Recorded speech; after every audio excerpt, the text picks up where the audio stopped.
Good morning. Ethical Leadership in Presidential Elections and Marianne Williamson. That's the general topic for today, and it's not the first video I've done. I've done about 3 or 4 videos prior. I'll put some links below on Marianne Williamson and her presidential campaign running as a Democratic nominee for president. And I've been watching her since January, since she announced her candidacy. And I won't go into all the background of Marianne Williamson. I think that's something for all of you to do your own research on. But I am very aware that she is a leading edge of a new kind of political leader. Some would definitely label her as a political theological leader.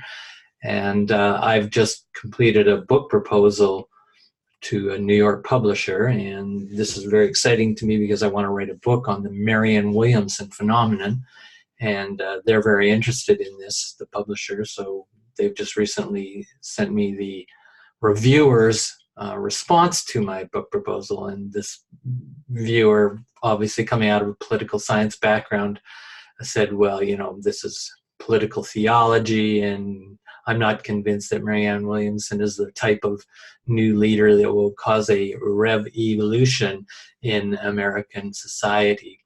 But he was, at least, I think he, reviewer, at least saw that there was value to the proposal, so it's going forward to the next stage.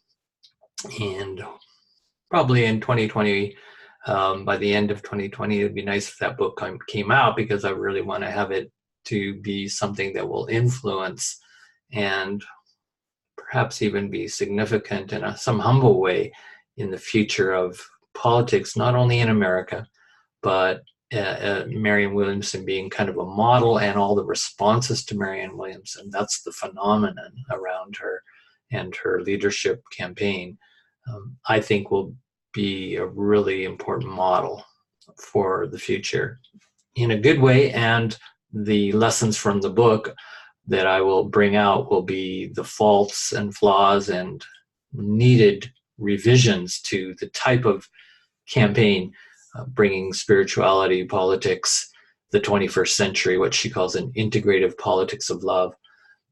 These interest me a lot because I'm an integral theorist, but there's problems that I see in how she's conceptualized, her campaign is conceptualized, and also delivered actual messages to the American public and the world. I just saw an article out of Brussels, and very interesting, in a journal.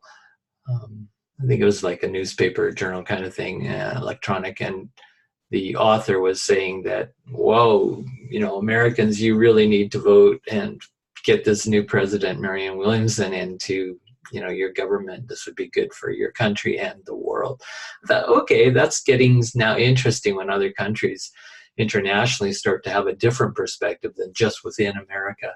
And certainly I come to this as a Canadian, so here was an interesting view from Europe, the European Union perhaps even starting to pay attention to what's going on in America. Of course they have to, everybody does.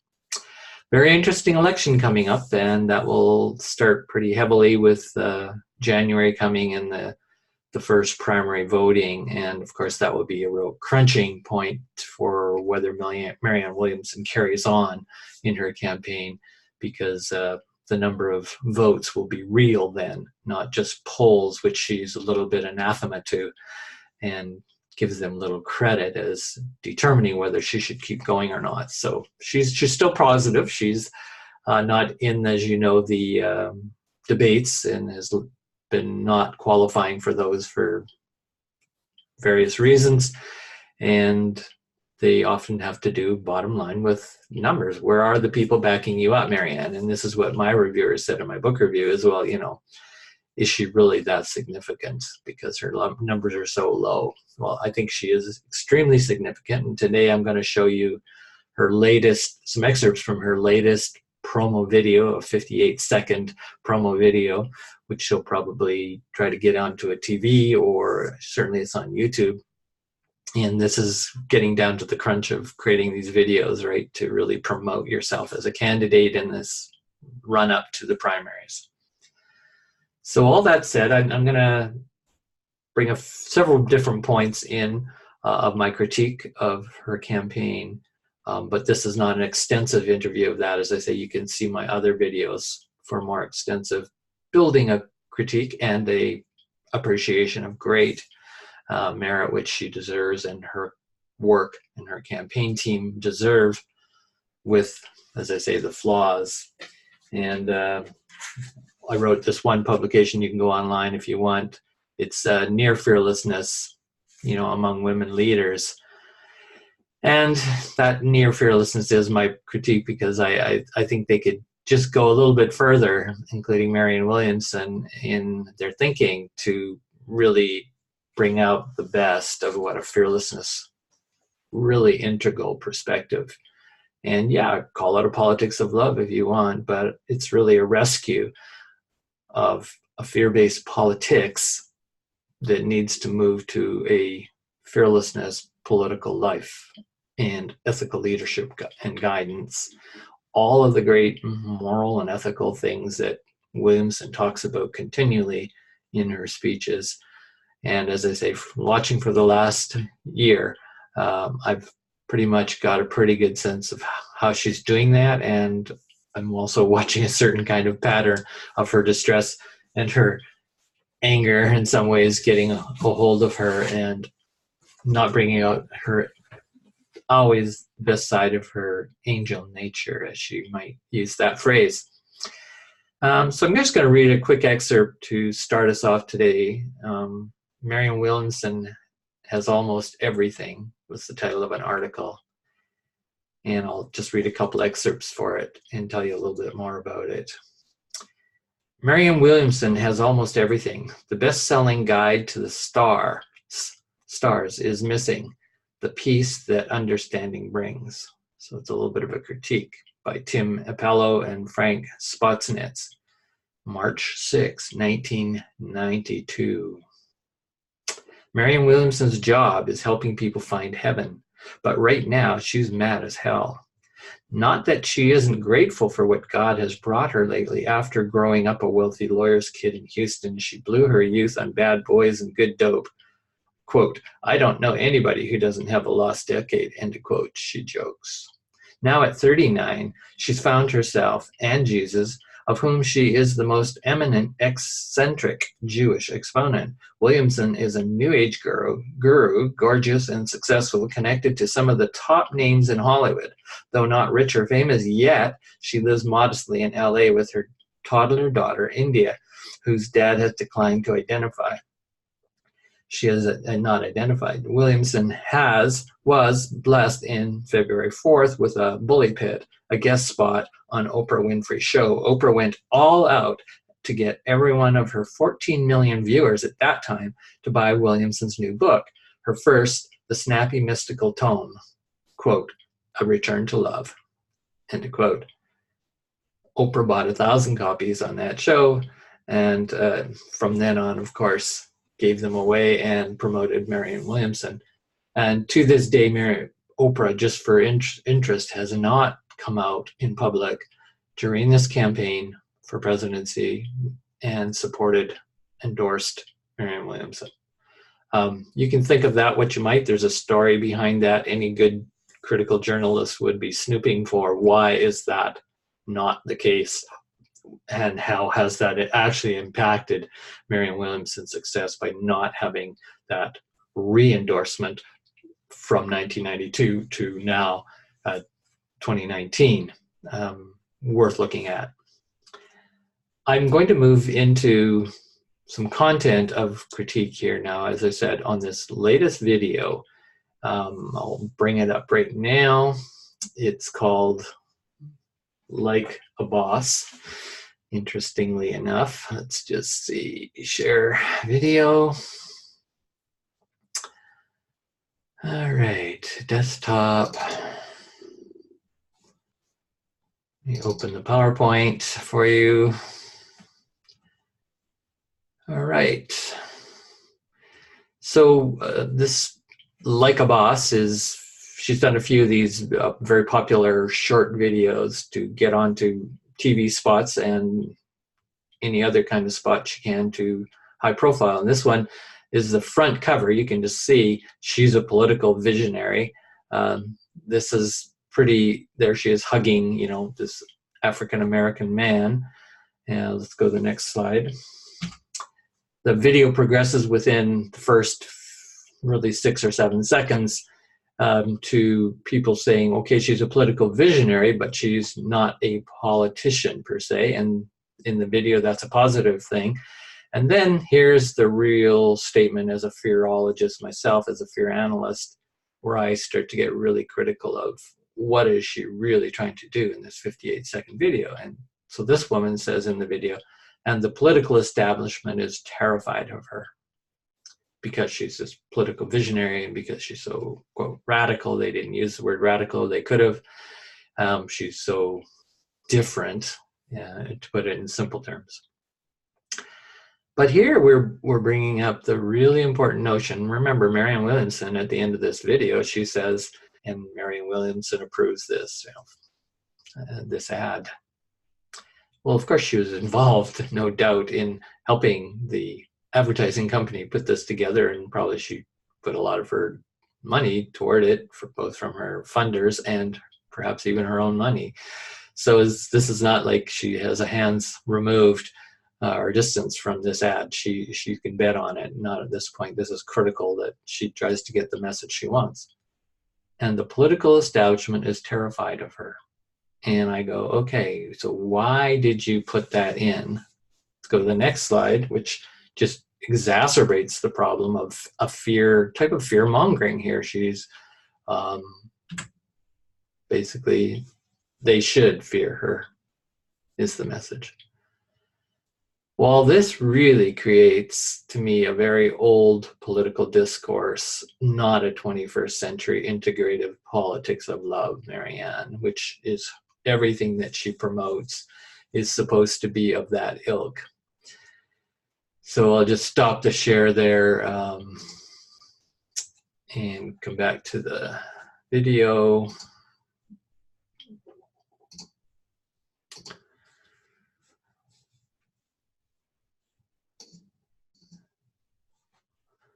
Okay, trying to find the stop share. There we are. Sorry. Yeah, her whole pitch has always been to, and I think it's because she's mad as hell that, you know, love is supposed to be dominant, evil and fear for her really in her theology are actually pretty much the same thing. That comes out of really Course in Miracles as a foundation. You can, again, read that in my other, see that in my other videos. So the story of that discourse, the historical part of it, it's a very kind of political leftist and rightist, really lower gross, fear-based, first tier kind of values, worldview that's articulating that piece that I just showed you in her video. And it started my experience when I was doing research on fear and fearlessness in my PhD. I was in a education faculty, and there's a very political activist, happened to be queer leader at the time, and she's very seasoned academic, well known, and she had heard me just sort of talk a little bit in this. It was a kind of a coffee date amongst graduate students and faculty, and this is back in 2002 or so. And I was promoting or saying a little bit about my dissertation, which we were all invited to do. And I said, it's basically, I'm looking at how to move from a culture of fear to a culture of fearlessness. And how do we do that in educational leadership and the politics within education, philosophy within education.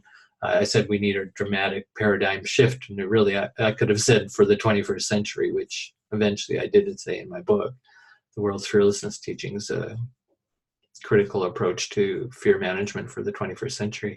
So I'm a futures thinker that way. And I remember this woman immediately, this very leftist, Marxist, neo-Marxist activist faculty member saying, immediately just kind of cutting me off and saying, what, you think, government should, and leadership in government should be fearless?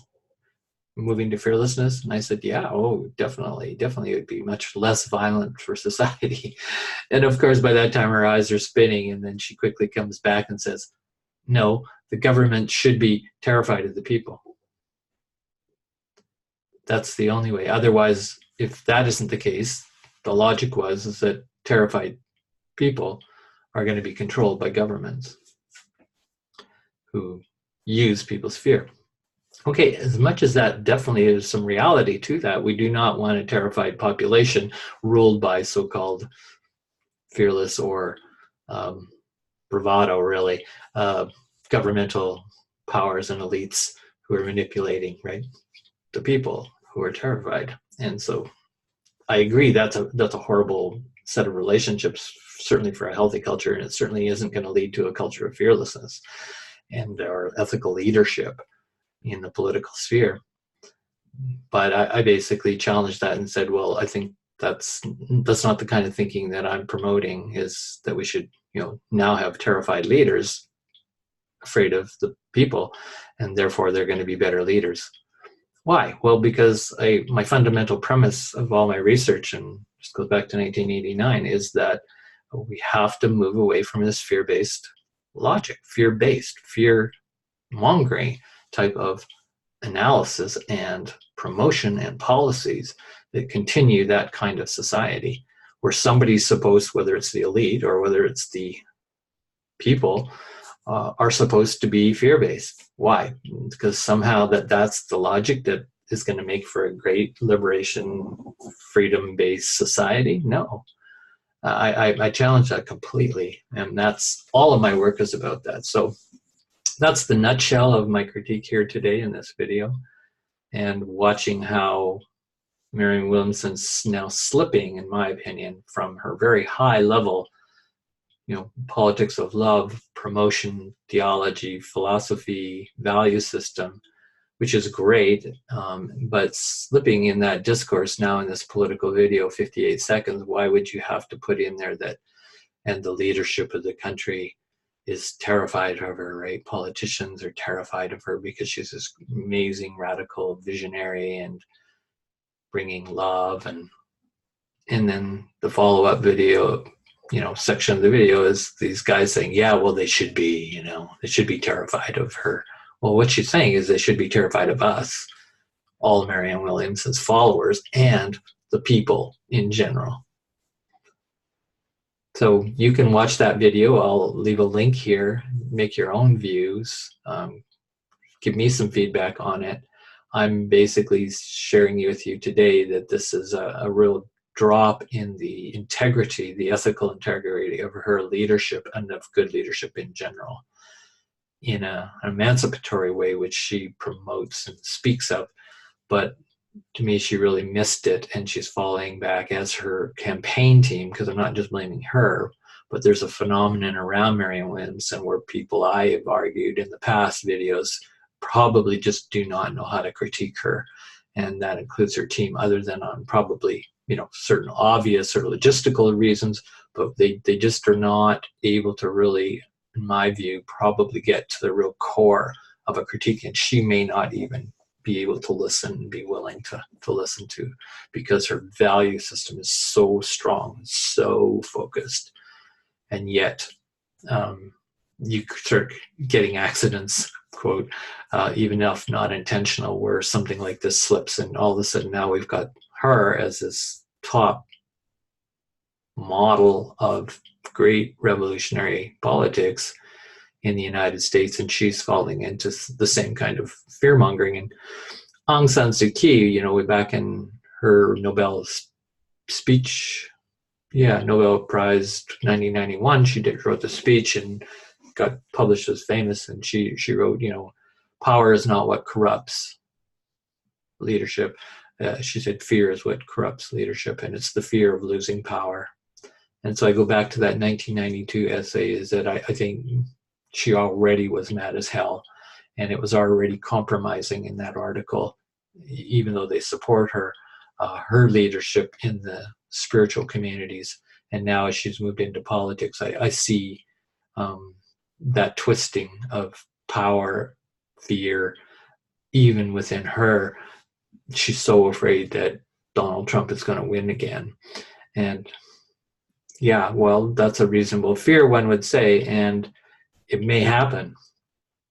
However, my point is, and I trust that she will and her campaign see this video. I'll send it to them, as I've sent many of my other pieces of work. And I'll include this in my book, is you have to watch when your own fear patterns start to corrupt the power of your desire to have power and power over others.